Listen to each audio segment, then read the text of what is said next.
round 1 បាទគ្រូទី5បាទទឹកទី1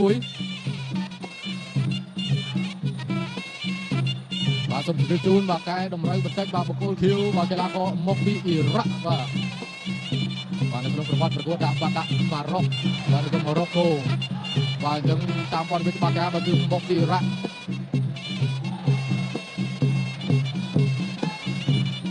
អាយ៉ាបែបដៃរ៉ាស់មែនទេបាទសាយ៉ាស៊ូម៉ាឌី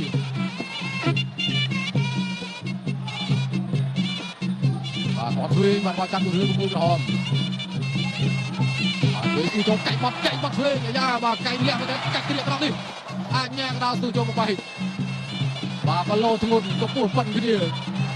បាទមានរបស់សាយ៉ាស៊ូម៉ាឌីចាប់ធំជាងចាក់មួយរឿងទៀតចាក់មួយរឿងម៉ាត់ឆ្លេងដៃ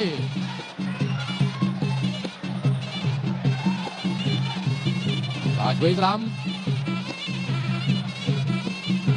បាទស្ទូចូលឆ្វេងបាត់ឆ្វេងបាទរបស់ចាក់មួយរឿងមកគល់ក្រហម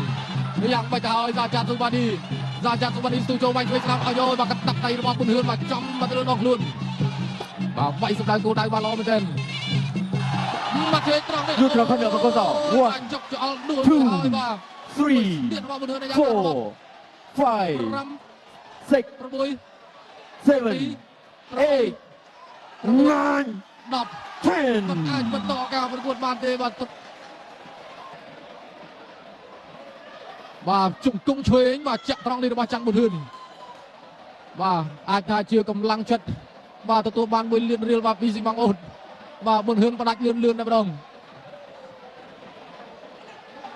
បាទអស្ចារ្យមែនទែនបាទរត់មកជុលជាមួយជង្គង់របស់ច័ន្ទប៊ុនហឿនតែម្ដងបាទឥឡូវនេះគឺការឧបត្ថម្ភទៅដល់ច័ន្ទប៊ុនហឿនកីឡាករបង្គោលក្រហមច័ន្ទប៊ុនហឿនកម្ពុជាទទួលបានជ័យជំនះដល់ផ្ដួលកីឡាករបង្គោលខៀវមកពីប្រទេសអ៊ីរ៉ាក់សម្រាប់នៅក្នុងទឹកទី1